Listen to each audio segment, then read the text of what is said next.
کہ آج میں خاص طور پہ ایک تو ابتسام کو، جو ماشاءاللہ ایک ہیرو ہے، کیونکہ میں نے جب اس کی فوٹیج دیکھی کہ ایک عام آدمی دیکھ رہا بندوق اس کے ہاتھ میں ہے اور اس کے باوجود وہ پکڑ رہا ہے، میں تو پہلے اس کو سلام کرنا چاہتا ہوں کہ ہمارے نوجوانوں میں اس طرح کا جذبہ ہے. یعنی ایسے ہمارے نوجوان ہیں جو کہ اپنی جان خطرے میں ڈال کے اور وہ بچانے کی کوشش کر رہے تھے. اور مجھے تو میں تو اس کو اب میں کیا کہوں گے، شکر ہے، میں تو اس کی والدہ کا بھی شکریہ ادا کیا کہ آپ نے ایسے اپنے بیٹے کو تربیت کی ہے. دوسرا جو سب سے بڑی ٹریجڈی تھی وہ معظم شہید کی تھی، اور وہ ہم سب سے دیکھی نہیں گئی وہ تصویریں کہ 3 بچے اس کے بیٹھے ہوئے ہیں اور باپ کو جگانے کی کوشش کر رہے ہیں. اور میں پھر سے کہہ رہا ہوں کہ ہم انشاءاللہ پوری ذمہ داری ان بچوں کی ساری زندگی تک لیں گے. اب میں اپنی ساری قوم سے جو 2-3 آج باتیں کرنا چاہتا ہوں. پہلے تو یہ، اب ہماری مارچ رکے گی نہیں. ہماری حقیقی آزادی کی جو تحریک ہے وہ رکے گی نہیں، وہ انشاءاللہ اور زور پکڑے گی. کیونکہ یہ جو اس کے بعد ہوا، اب میرے ذہن میں کوئی شک نہیں کہ جب تک اس ملک کے اندر ہم انصاف نہیں لے کے آئیں گے، ہم حقیقی طور پہ آزاد نہیں ہوں گے. اور ہم حقیقی طور پہ جب تک آزاد نہیں ہوں گے، یہ ملک میں خوشحالی نہیں آنے لگی. یہ اگر کسی کا خیال ہے کہ جنگل کا قانون ہو اور ملک خوشحال ہو جائے، خواب کے اندر تو ایسے ہو سکتا ہے، یا لوگ خواب دکھا سکتے ہیں، لیکن جو دنیا کا معاشرہ ترقی کرتا ہے وہاں سب سے پہلے انصاف قائم کرتا ہے. میرے نبی صلی اللہ علیہ وسلم نے مدینہ میں سب سے پہلے عدل اور انصاف قائم کیا، پھر اس کے بعد خوشحالی آئی. عدل اور انصاف انسانوں کو آزاد کرتا ہے، طاقتور کو قانون کے نیچے لے کے آتا ہے. اور کیا ہوا اس کے بعد؟ جو مجھے پتہ ہے، یہ میجر جنرل فیصل اس کے پیچھے تھا. مجھے پتہ ہے کہ جب سے میجر جنرل فیصل آیا اور ساتھ اس کے فہیم آیا ہے، انہوں نے تب سے ہمیں اس طرح دہشت گردوں کی طرح انہوں نے ہمارے اوپر ظلم کیا.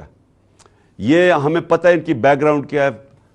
بلوچستان میں انہوں نے دہشت گردوں کو کہتے تھے جی بڑا یہ تکڑے ہیں. اللہ معافی دے کہ اگر یہ اس طرح کے لوگ ہیں، دہشت گردی کم نہیں ہوگی. ان کے حرکتوں سے دہشت گردی بڑھے گی. جو ہمارے سے انہوں نے کیا ہے، جو صحافیوں سے کیا ہے، جو ارشد شریف سے انہوں نے کیا ہے. ارشد شریف کی مجھے پتہ ہے، ارشد شریف جب مجھے کہہ رہا تھا کون اس کو دھمکیاں دے رہا تھا، جو ملک سے باہر گیا ہے. اور ارشد شریف میں بعد میں بات کروں گا. اس سے پہلے اعظم سواتی سے جو انہوں نے کیا، یہ جب سے یہ آیا ہے میجر جنرل فیصل، تب سے صحافیوں کو، سوشل میڈیا کو، ٹی وی چینلز کو دھمکیاں کہ جی عمران خان کی پروجیکشن نہیں کرنی. اور تب سے انہوں نے فیصلہ کیا کہ یہ اب ہمیں جس طرح دہشت گردوں کو خوف دلاتے ہیں، دہشت دلاتے ہیں، وہ انہوں نے ہمارے ساتھ کیا. یہ جو ایف آئی آر رجسٹر نہیں ہو رہی، میں پاکستان کا ایکس پرائم منسٹر ہوں، میں سب سے بڑی پارٹی کا سربراہ ہوں، میں اپنی ایف آئی آر رجسٹر نہیں کر سکا کیونکہ میجر جنرل فیصل کا نام آ گیا. یہ کوئی ایسا آدمی ہے جس کے اوپر پاکستان کے قانون نہیں لگتے ہیں. اور D G I S P R کہتا ہے کہ جی ہماری فوج کی توہین ہو گئی. فوج کی توہین تب ہوگی اگر فوج ایکشن نہیں لے گی. توہین تب ہوگی جب ایک ادارہ اپنے آپ کو قانون سے اوپر سمجھے گا. جب وہ یہ کرے گا کہ ایک پرائم منسٹر کا اگر ایف آئی آر رجسٹر نہیں ہوتی، میں سوال پوچھتا ہوں کہ عام آدمی کی کیا حیثیت رہے گی اس ملک میں؟ ایک عام آدمی سے جب کوئی ظلم کرتے ہوں گے یہ لوگ، تو وہ کیا کرتا ہوگا؟ وہ کدھر جاتا ہوگا؟ اور یہ جب تک یہ جنگل کا قانون رہے گا، یہ ملک ترقی نہیں کر سکتا. ہم آزاد نہیں ہو سکتے. انصاف حقوق دیتا ہے، حقوق انسان کو آزاد کرتے ہیں. یہاں تو prime minister, x prime minister کے حقوق نہیں ہیں. میں ایف آئی آر رجسٹر نہیں کر سکتا اس میجر جنرل فیصل پہ، ان کے اوپر نہیں کر سکتا. یہ جو پرائم منسٹر اور یہ جنہوں نے، میں پھر سے کہوں، ماڈل ٹاؤن میں دن دہاڑے لوگوں کو قتل کیا تھا، جن کی ایکسٹرا جوڈیشل کلنگ کی کہانیاں ہیں، اگر ان کے اوپر ہم نہیں کر سکتے تو فائدہ کیا؟ کیا وہ جو لڑکا وہ جو جس نے اپنے بیان بدلے ہیں، اور کیا وہ لگتا تھا دینی انتہا پسند؟ اسے ذرا دیکھیں، کیا وہ اس کی بیک گراؤنڈ ہے، کیا وہ اتنا کوئی دینی آدمی لگتا تھا کہ وہ جا کے کسی کو گولی مار دے گا؟ اور اس کو جس طرح طوطے کی طرح پڑھایا گیا ہے، سبق پڑھائے گئے، اور پھر جیسے ہی پتا چلا، اور جو ہم نے تو اوپر سے ہمارے گولیاں گزری ہیں، کہ جیسے ہی واضح ہو گیا کہ دوسرا شوٹر تھا، اس کا مطلب یہ جو سارا پروگرام بنایا ہوا تھا سپٹمبر میں کہ دینی انتہا پسند عمران کو قتل کرے گا کیونکہ اس نے توہین کر دی، وہ سارا ختم ہو گیا۔ اور میں اس لیے سپریم کورٹ کے چیف جسٹس کو آج مخاطب کرنا چاہتا ہوں۔ دیکھیں سر، آپ کی بہت بڑی ذمہ داری ہے آج پاکستان پہ۔ قوم آپ کی طرف اب دیکھ رہی ہے۔ قوم یہ دیکھ رہی ہے کہ پاکستان کا ex prime minister first information report اپنی درج نہیں کروا سکتا، جو اس کا حق ہے۔ انویسٹیگیشن ہو، اس کے بعد پتا چل جائے کہ کیا جو ٹھیک ہے یا نہیں۔ میں اپنے سارے جو مجھے پورا پتا ہے کہ یہ پلان کب سے بنا، کیسے بنا، وہ ویڈیو کس نے نکالی، کس ایجنسی نے وہ ویڈیو نکالی، کون سے ایجنسی کے ساتھ یہ جو وقار ستی ہے اس نے اس کو اٹھایا، پھر کس طرح وہ پی ٹی وی نے 4 دن چلائی، اور پی ٹی وی 4 دن اس طرح کی چلا رہا ہے ویڈیو، اشتعال دینے کے لیے اور پلان کرنے کے لیے کہ جب یہ قتل کریں گے تو کہیں گے جی تو اس نے بڑی توہین کر دی مذہب کی۔ اور اس کے بعد یہ جو نون لیگ کی یہ جو وہ دونوں مریم، دونوں جھوٹی، اور پھر یہ جو جاوید لطیف، انہوں نے جو پریس کانفرنس کرتے ہیں، میں تب سے لگا ہوا ہوں کہنے کہ ان کا پلان بنا ہوا تھا کچھ اور۔ ان کو کوئی دین سے تعلق نہیں ہے۔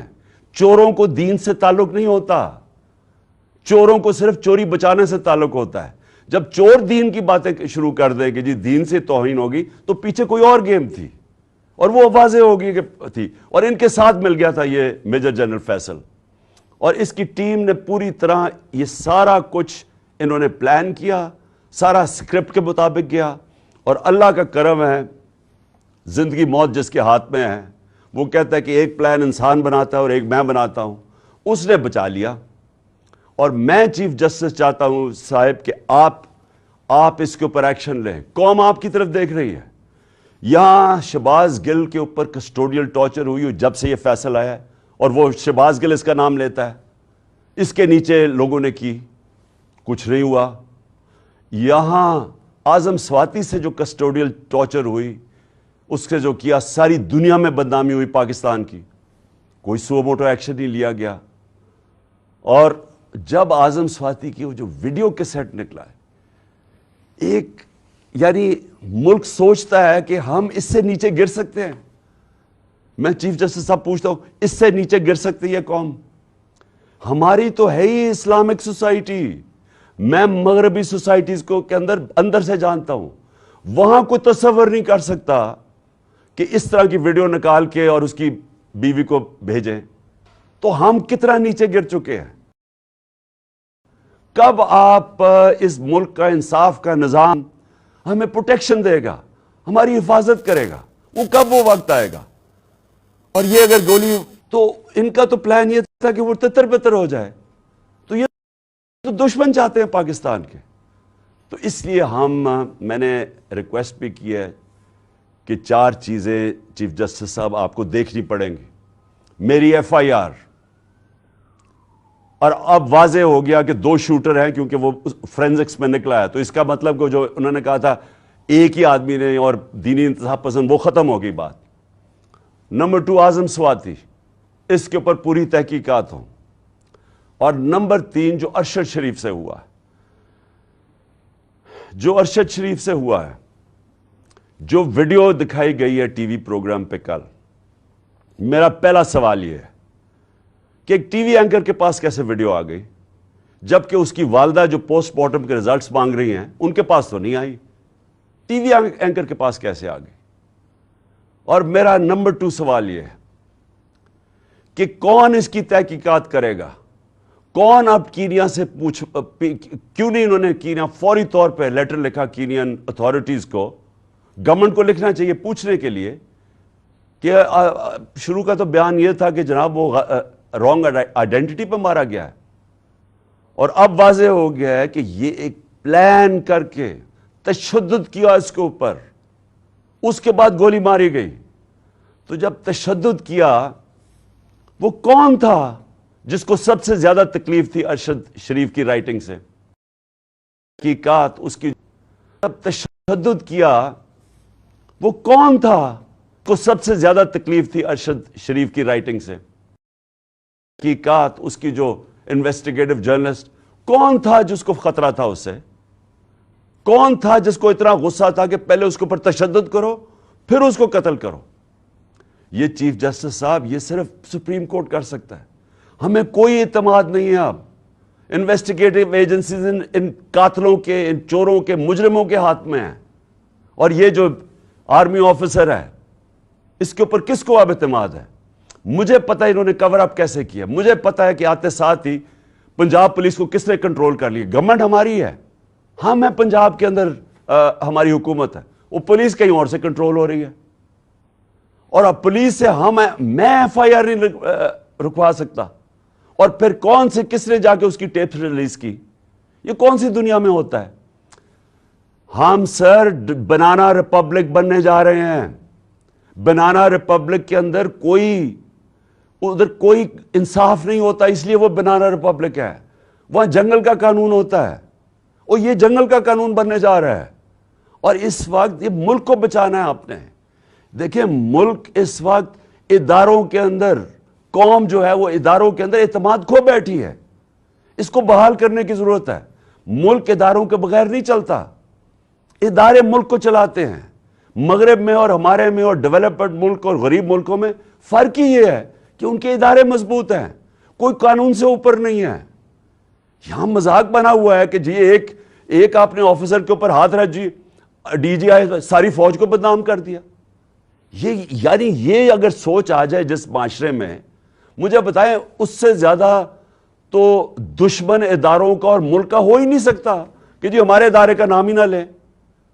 میں کہہ رہا ہوں کہ یہ پیچھے تھا فیصل، مجھے پتا اس نے سارا کروایا ہے. مجھے پتا اس نے ماسٹر مائنڈ کیا سب کچھ. کیونکہ میں 3.5 سال پرائم منسٹر تھا. میرے نیچے تھی ایجنسیز. مجھے پتا کیسے چلتی ہیں ایجنسیز. مجھے اندر سے انفارمیشن آ رہی تھی.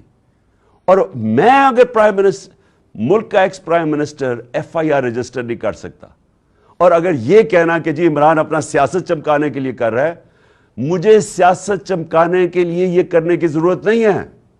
اس وقت سارے پاکستان کے اندر کہیں چلے جائیں، ایک اگر پارٹی کبھی بھی اتنی مقبول ہوئی ہے پاکستان کی تاریخ میں، وہ آج یہ پارٹی ہے. اور وہ یہ نہیں کہ میں نے کوئی بڑے کارنامے دیے ہیں، وہ ان چوروں کو دیکھ کے قوم ہماری طرف آ گئی ہے. اور اسی لیے ہمیں ضرورت نہیں پڑی کہ کسی کے اوپر الزام لگائیں تاکہ میری سیاست اوپر چلی جائے. یہ ملک کا مسئلہ ہے. اور چیف جسٹس صاحب یہ ملک کی فیوچر کا مسئلہ ہے. اور یہ فیوچر آپ کے ہاتھ میں ہے. اس ملک کی عدلیہ کے اوپر ساری قوم دیکھ رہی ہے. اس وقت لگتا یہ ہے کہ بس یہ جو چاہے گا، یہ فیصل جیسے لوگ جو چاہے گا، ان کے سامنے کوئی کھڑا ہی نہیں ہوتا. اور یہ ملک سے دشمنی ہو رہی ہے. ملک تب تکڑے ہوتے ہیں، میں پھر سے آپ کو کہوں، جدھر قانون کی حکمرانی ہوتی ہے. اور میں آخر میں خاص طور پہ پاکستان کی وکلا کمیونٹی کا خاص طور پہ شکریہ ادا کرتا ہوں کہ جس طرح وہ کھڑے ہوئے ہیں. اور مجھے خوشی یہ ہے کہ وکلا یہ سمجھ گئے ہیں کہ اب ان کی ذمہ داری ہے رول آف لا، قانون کی حکمرانی قائم کرنا پاکستان کی وکلا کمیونٹی کی ذمہ داری ہے. اور یہ ایک ڈیفائننگ مومنٹ ہے پاکستان میں. ہر وہ آدمی جو اس ملک میں رول آف لا چاہتا ہے، اور رول آف لا کے بعد ہی حقیقی جمہوریت آتی ہے، اور حقیقی جمہوریت ہی حقیقی آزادی ہوتی ہے. یہ سب اکٹھے چلتے ہیں. اس وقت کچھ بھی نہیں ہے یہاں. تو میں وکلا کے اوپر بھی آج ان کا شکریہ ادا کرنے کے بعد میں امید لگاتا ہوں کہ آپ اپنا رول پلے کریں گے. اور میں اپنے سارے جو آج لوگ آئے ہیں اور جو آج جدھر سے ہماری مارچ شروع ہو رہی ہے، میں آج سب کو پیغام دینا چاہتا ہوں کہ دیکھیں یہ عمران خان کے لیے نہیں ہو رہا سب کچھ، یہ آپ سب کے لیے ہو رہا ہے. یہ اس ملک کے مستقبل کی جنگ ہے. یہ اس قوم نے جیتنی ہے. آزادی قومیں اپنی آزادی کی جنگ جیتتی ہیں. عمران خان تو میں تو کوشش ہی کر سکتا ہوں، لیکن آپ سب نے اس میں شرکت کرنی ہے. کیونکہ